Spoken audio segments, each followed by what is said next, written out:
המשחק הזה מחזור, משחק שלישי של המחזור שנפתח היום. באר שבע מנצחת 4-0 את אשדוד, בני יהודה תל אביב מנצחת 2-1 את מכבי אחי נצרת, ואנחנו עכשיו עם בית"ר ירושלים.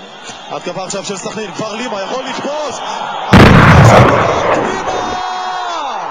אסולין לרונלדו, זה לקח 14 שניות, אצלנו זה לקח רק 13. 1-0 להפועל בני סכנין, והיא מהממת את בית"ר ירושלים. שחקני סכנין התנפלו על הכדור, שים לב את הלחץ הזה של 4 שחקני סכנין באגף ימין, חטיפת הכדור, הכנסת כדור עומק מצוינת של לימה, הבישול השישי של לימה, והחדות הזו שבה הם פתחו